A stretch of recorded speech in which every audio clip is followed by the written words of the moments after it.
અને ધર્મવંશી ગુરુ થકી શ્રીકૃષ્ણની દીક્ષાને પામ્યા એવા જે બ્રાહ્મણ, ક્ષત્રિય અને વૈશ્ય એ 3 વર્ણના અમારા સત્સંગી, તેમણે કંઠને વિશે તુલસીની બેવડી માળાની તે ધારવી અને લલાટ, હૃદય અને 2 હાથ એ ચારે ઠેકાણે ઉત્તરપૂર્ણ તિલક કરવું.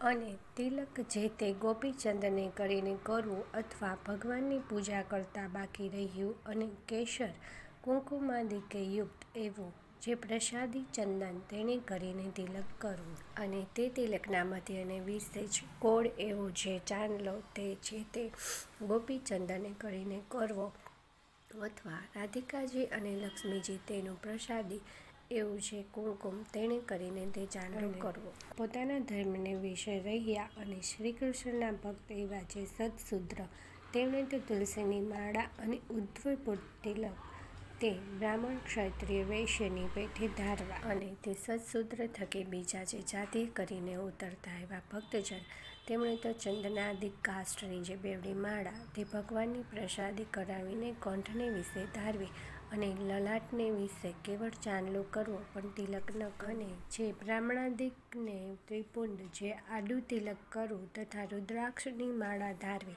એ 2 વાના પોતાની કુળ પરંપરાએ કરીને ચાલ્યા આવ્યા હોય અને તે બ્રાહ્મણાદિક અમારા આશ્રિત થયા હોય તો પણ તેમણે તે ત્રિપુંડ અને રુદ્રાક્ષનો ક્યારેય ત્યાગ ન કરવો. અને નારાયણ અને શિવજી એ બેનું એકાત્મપણું જાણવું, કેમ કે જે વેદને વિશે એ બેનું બ્રહ્મરૂપે કરીને પ્રતિપાદન કર્યું છે. અમારા આશ્રિત જે મનુષ્ય તેમણે શાસ્ત્રે કહ્યું છે આ ધર્મ તે અલ્પ આપત્તિકાળને વિશે મુખ્યપણે કરીને ક્યારેય ગ્રહણ ન કરવું. અમારા સત્સંગી તેમણે નિત્ય સૂર્ય ઉગ્યાથી પ્રથમ જ જાગવું અને શ્રીકૃષ્ણ ભગવાનનું સ્મરણ કરીને પછી શૌચવિધિ કરવા જવું. અને પછી એક સ્થાનને વિશે બેસીને દાતણ કરવું અને પછી પવિત્ર જળે કરીને સ્નાન કરીને પછી ધોયેલું વસ્ત્ર એક પહેરવું અને એક ઓઢવું.